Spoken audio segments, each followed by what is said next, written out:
በጋምቤላ ክልል ሁሉም አድማ ብተናና መደበኛ ፖሊስ አባላት ትጥቃቸውን ፈተው እንዲያስረክቡ ተጠየቁ። የትግራይ ነጋዴዎች ብድራቸውን ስለሚያቃልሉበት ሁኔታ ምላሽ ሳያገኙ ብድራቸው ከእጥፍ በላይ አድጎ 76 ቢሊዮን ብር መድረሱ ታወቀ። በአፍሪካ ቀንድ ሌላ ጦርነት መጀመሩ በዓለም ላይ እጅግ ጨቋኝ ለሆኑት ሀገሮች አስከፊ ሊሆን እንደሚችል ተገለጸ። ውድ የአልቦ ዜና ተከታታዮች እነዚህ የዕለቱ አርዕስተ ዜናዎች ናቸው። ቀጥለን ዝርዝሩን እናሰማችኋለን። ላይክ፣ ሼር፣ ሰብስክራይብ እያደረጋችሁ እንድትከታተሉን በአክብሮት እንጋብዛለን። የትግራይ ነጋዴዎች ብድራቸውን ስለሚያቃልሉበት ሁኔታ ምላሽ ሳያገኙ ብድራቸው ከእጥፍ በላይ አድጎ 76 ቢሊዮን ብር መድረሱን አስታወቁ። በትግራይ ክልል በንግድ ዘርፍ ተሰማርተው የሚገኙ ነጋዴዎች ከጦርነቱ በፊት የወሰዱትን ብድር ስለሚመልሱበት ሁኔታ ምላሽ ሳያገኙ የወሰዱት 32 ቢሊዮን ብር ብድር 76 ቢሊዮን ብር መድረሱን ገለጹ። በትግራይ ክልል ተከስቶ በነበረው ጦርነት ስራቸውን ያቆሙ ነጋዴዎች ከጦርነቱ በፊት ወስደውት የነበረውን ብድር መክፈል ባለመቻላቸውና በተደጋጋሚ የተደረገው የብድር መክፈያ ጊዜ መራዘም መፍትሄ እንዳልሆናቸው የትግራይ የንግድና ዘርፍ ማህበራት ምክር ቤት ፕሬዝዳንት አቶ በሪሁን ሀፍቱ ተናግረዋል። ችግሩ ከተፈጠረ 5 ዓመታት እንዳለፈውና ነጋዴዎች የወሰዱት ብድር ወለድና የወለድ ወለድ ሲጨምር ከእጥፍ በላይ እንደሆነም ተናግረዋል። ከአንድ ወር በፊት ብሔራዊ ባንክ እንዳስታወቀው ብድሩ 76 ቢሊዮን ብር መድረሱን የገለጹት ፕሬዝዳንቱ ወለዱ በየቀኑ ስለሚጨምር በአሁኑ ወቅት ከተጠቀሰው ቁጥር በላይ ሆኗል ብለዋል። ከተለያዩ ባንኮች ብድር በመውሰድ በተለያዩ የንግድ ዘርፎችና የኢንቨስትመንት ፕሮጀክት ስራ ተሰማርተው የነበሩ ነጋዴዎች ጦርነቱ ሲጀምር ብሔራዊ ባንክ በሰጠው አዋጅ መሰረት የፕሪቶሪያ የግጭት ማቆም ስምምነት እስኪፈረምበት ጊዜ ድረስ ባንኮች በመዘጋታቸው ከፍተኛ ቀውስ ውስጥ መግባታቸውን አስረድተዋል። ፕሮጀክቶች ሙሉ በሙሉና በከፊል በወደሙበትና የሚታይ ውድመት ባይገጥማቸውም የፋይናንስ እንቅስቃሴ በመዘጋቱ ለኪሳራ የተዳረጉ ነጋዴዎችና የኢንቨስትመንት ፕሮጀክቶች ባሉበት ሁኔታ ችግሮቻቸው መፍትሄ ሳያገኙ በ2015 ዓ.ም የወሰዱት ብድር ከነወለዱ ተሰልቶ እንዲከፍሉ በባንኮች እንቅስቃሴዎች በመጀመራቸው ምክር ቤቱ ለብሔራዊ ባንክ አቅርቦት በነበረው ጥያቄ ለ18 ወራት የብድር መክፈያ ጊዜ ተራዝሞላቸው እንደነበርም አስታውሰዋል።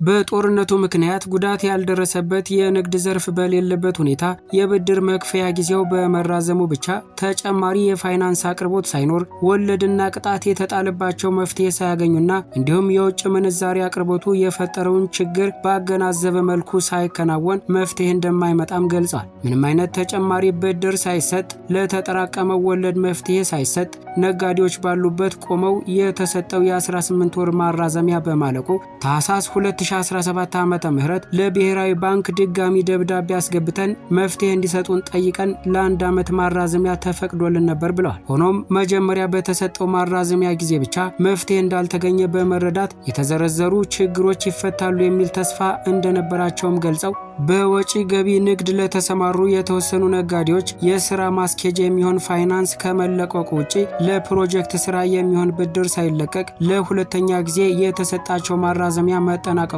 ተናግረዋል። በዚህም ባንኮች ጊዜው በማለቁ የወሰዱትን ብድር እንዲከፍሉ ካልሆነ ብድሩን ሲወስዱ ያስያዙትን ንብረት በሐራጅ እንደሚሸጡ በመግለጽ እንቅስቃሴ በመጀመራቸው ከአንድ ወር በፊት ከብሔራዊ ባንክ ገዢ ኢዮብ ተካልኝ ጋር በአካል በመገናኘት መወያየታቸውንም ገልጸዋል። በገዢው በኩል ችግሮቻቸውን ከነ ምክረ ሐሳቡ በደብዳቤ እንዲያቀርቡ በመጠየቃቸው ከአንድ ወር በፊት የተሰጠው የ1 ዓመት ማራዘሚያ ሳይጠናቀቅ ደብዳቤ ማስገባታቸውንም አብራርተዋል። ቀኑ ከማለቁ በፊት መፍትሄ እናገኛለን ብለን ስንጠብቅ ነበር።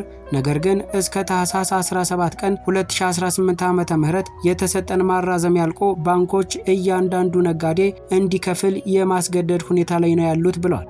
አሁንም በድጋሚ የማራዘሚያ ቀን ቢሰጥ መፍትሄ እንደማይመጣ የሚገልጹት አቶ በሪሁን በተራዘመ ቁጥር የወለድ ምጣኔውም እየጨመረ በመሆኑ ከዚህ በኋላ 1 ዓመት ይጨመር ቢባል እንኳን የብድር መጠኑ እየጨመረ ይሄዳል እንጂ የሚገኝ መፍትሄ አይኖርም በማለት ተናግረዋል። በመሆኑም የመንግስት ተቋማት፣ ባንኮችና የንግድ ማህበረሰብ አካላት ጋር በጋራ በመቀራረብ መፍትሄ የሚያመጡበትን ሁኔታ እንዲፈጠርም ጠይቀዋል። ከጠቅላይ ሚኒስትር አብይ አህመድ ጋር ባለፈው ዓመት ውይይት አድርገው እንደነበረ የሚመረምርና የደረሰውን ችግር የሚያጠናና የመፍትሄ ሐሳብ የሚያቀርብ ቡድን እንዲቋቋም ተሰጥቶ በነበረው ውሳኔ መሰረት ቡድኑ ተቋቁሞ በአሁኑ ወቅት ጥናቱን አዘጋጅቶ እንደጨረሰ መረጃዎች አሉንም ብለዋል። ዘ ኮንቨርሴሽን የተባለው ገለልተኛና ለትርፍ ያልተቋቋመ የዜና ድርጅት በአፍሪካ ቀንድ ሌላ ጦርነት በዓለም ላይ እጅግ ጨቋኝ ለሆኑ ሀገሮች አስከፊ ነው በሚል ርዕስ ሰፋ ያለ ምንባብ አስነብቧል። እኛም የምንባቡን ሙሉ ቃል እንደሚከተለው እናቀርበዋለን። ተከታተሉ። በአፍሪካ ቀንድ ሌላ ጦርነት በዓለም ላይ እጅግ ጨቋኝ ለሆኑ ሀገሮች አስከፊ ነው። በቀይ ባህር ውስጥ የጂኦፖለቲካዊ ሙቀት እየጨመረ ነው። ኢትዮጵያ በኤርትራ የአሰብ ወደብ ላይ የይገባኛል ጥያቄ እያቀረበች ትንሽ ጎረቤት የሆነችውን ኤርትራን እያስፈራራት ነው። የፌዴሪ ፕሬዝዳንት አብይ አህመድ የቀይ ባህር መዳረሻን መልሶ ማግኘት ታሪካዊ ስህተትን እንደሚያስተካክልና የባህር በር ለሌላቸው ኢትዮጵያ የህልውና ጥያቄ እንደሚፈታ በቅርቡ ተናግረው ነበር። የኤርትራ የማስታወቂያ ሚኒስትር የማነ ገብረ መስቀል ንግግራቸውን ወደ ኋላ መለሱ። ኢትዮጵያን በግፍ ከሰሷቸው። እናም ፍትሃዊ ያልሆነ ጦርነት እንዲቀሰቀስ አድርጓል። በቅርቡ በጎበኘሁባት የኤርትራ ዋና ከተማ አስመራ ጎዳናዎቿ ላይ የህዝብ ምላሽ ተዘግቷል። ሚዲያው ሙሉ በሙሉ በመንግስት ቁጥጥር ስር ስለሆነ እነዚህን ለውጦች የማያውቁት ጥቂት አስማሪኖች ሊሆኑ ይችላሉ እና ኤርትራውያን እንግዳ ተቀባይና ተግባቢ ሆነው ባናገኛቸውም በአፍሪካ እጅግ አፋኝ በሆነው አገዛዝ ውስጥ ስለሚኖሩ ፖለቲካ ለማውራት የሚደፍሩት ጥቂቶቹ ናቸው። በኤርትራና በኢትዮጵያ መካከል የሚፈጠረው ግጭት በአፍሪካ ቀንድ ስትራቴጂካዊ ጠቀሜታ ላይ ያልተጠበቀ ተጽዕኖ ይኖረዋል።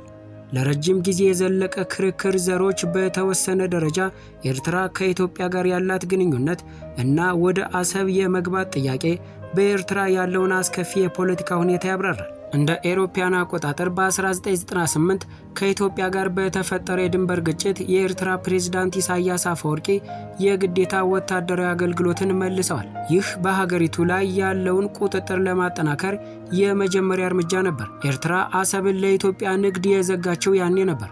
አንድ ኤርትራዊ ከኢትዮጵያ ጋር ካለው ውጥረት አንጻር ወታደራዊ ዝግጁነቱንና አገራዊ አንድነትን መጠበቅ እንደሚያስፈልግ ነግሮኛል። ነገር ግን ከ1998 ዓ.ም ጀምሮ ኢሳያስ ኤርትራውያን በስማቸው የሚጠሩት ያለማቋረጥ ስልጣናቸውን በማጠራቀም ተቃዋሚዎቹን በማሰር ምርጫ ሰርዘዋል። ኢሳያስ ይህንን አምባገነንነት ሲይዝ በምዕራባውያን ዋና ከተሞች ያሉ ባለስልጣናት ቅር እንዳሰኛቸው ገልጸዋል። በሀገሪቱ የዲሞክራሲ ማዕበልን ሊፈጥር የሚችል አዲስ የአፍሪካ መሪ ተደርገው ተወስደዋል። እንደ አውሮፓውያን አቆጣጠር በ1995 የወቅቱ የዩናይትድ ስቴትስ ፕሬዝዳንት ቢል ክሊንተን ኤርትራ ወደ ዲሞክራሲና የነጻ ገበያ ኢኮኖሚ የጀመረችውን የመጀመሪያ እርምጃ በማድነቅ ኢሳያስን በዋይት ሃውስ አቀባበል አድርገውላቸዋል። አቶ ኢሳያስ ህዝቡን በኤርትራ ፖለቲካ ውስጥ አስገብተው ያሰራሉ የሚል ተስፋ ከፍተኛ ነበር። እንዲህ ያለው ብሩህ ተስፋ መሰረተ ቢስ ሆኖ ተገኝቷል። የአንድ ሀገር መወለድ የአሁኑ ኤርትራ ወሰኖችና የኤርትራ ብሔራዊ ንቃተ ህሊና መጀመሪያ በ19ኛው ክፍለ ዘመን በጣሊያኖች ቀይ ግዛት ከተያዘችበት ጊዜ ጀምሮ የመነጨ ነው። ብሪታንያ በሁለተኛው የዓለም ጦርነት ወቅት ጣሊያኖችን ካስወጣች በኋላ አብዛኞቹ ኤርትራውያን ሉዓላዊ መንግስት እንዲወለድ ተስፋ አድርገው ነበር። ሆኖም የዲፕሎማሲያዊ የፈረስ ንግድ በ1952 ኤርትራን ከኢትዮጵያ ጋር በግዳጅ ጋብቻ እንድትፈጽም የተባበሩት መንግስታት ውሳኔ አስከትሏል። ይህ የሆነው በአብዛኛው እንግሊዛውያን በክልል ውስጥ ሌሎች ቅድሚያ የሚሰጣቸው ነገሮች ስለነበሯቸው ነው። በዓለም አቀፍ ደረጃ በምዕራባውያን ዋና ከተሞች የሚታወቁት የኢትዮጵያ ንጉሠ ነገሥት ኃይለ ሥላሴ ምኞት ከኤርትራ ምኞት ቅድሚያ ተሰጥቶታል። በወረቀት ላይ ኢትዮጵያና ኤርትራ በፌዴራል መዋቅር ውስጥ እኩል አገሮች ነበሩ። በተግባር ኤርትራውያን በፍጥነት መብታቸውን ተነፍገዋል። በ1962 ኢትዮጵያ የኤርትራን ጉባኤ በኃይል በመቆጣጠር ግዛቱን በብቃት አዋህዳለች። ኤርትራ አንድ ጊዜ በቅኝ ግዛት ስር ወድቃ ነበር። ነገር ግን በትልቅ ጎረቤቷ በብቃት እንደገና ቅኝ ግዛት ተገዝታለች። በጋምቤላ ክልል ሁሉም አድማ ብተናና መደበኛ ፖሊስ አባላት ለምን ትጥቅ ይፈታሉ? ለምንስ ትጥቃቸውን ያስረክባሉ? በጋምቤላ ክልል እስከ ነገ 11 ሰዓት ድረስ የአድማ ብተናና መደበኛ ፖሊስ አባላት ትጥቅ ፈተው እንዲያስረክቡ ስለተላለፈው አስቸኳይ ጥብቅ መመሪያ አዲሱን የጋምቤላ ክልል ፖሊስ ኮሚሽነር ሚዲያ አነጋግሯቸዋል። በቅርቡ ወደ ኃላፊነት የመጡት ኮሚሽነር ኡማን ኦጉሉ በክልሉ ተፈጥሮ በነበረው የጸጥታ ችግር ምክንያት ለጸጥታ መዋቅሩ የተሃድሶ ስልጠና መስጠት አስፈላጊ ሆኖ መገኘቱን ተናግረዋል።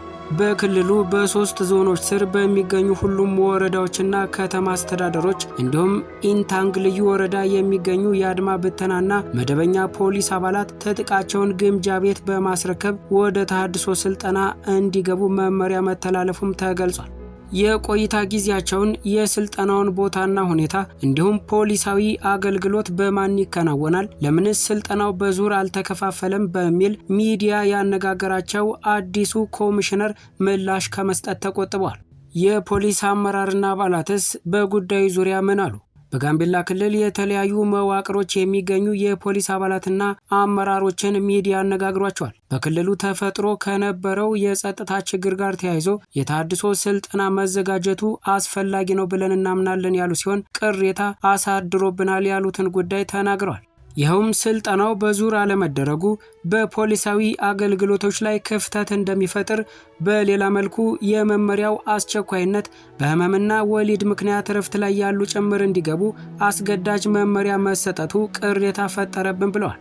የፖሊስ አዛዥነት የሥራ ኃላፊነት ለሚሊሻ አስረክብ ተብያለሁ ያሉ አንድ የፖሊስ አመራር ለክልሉ ሰላምና መረጋጋት የሚከፈል የትኛውንም መስዋዕትነት ለመክፈል ዝግጁ ስለሆንኩ በምርመራው ወረዳ የሚገኙ የፖሊስ አባላት በአንድ ቀን ትጥቅ እንዲያስረክቡ አድርገናል ብለዋል።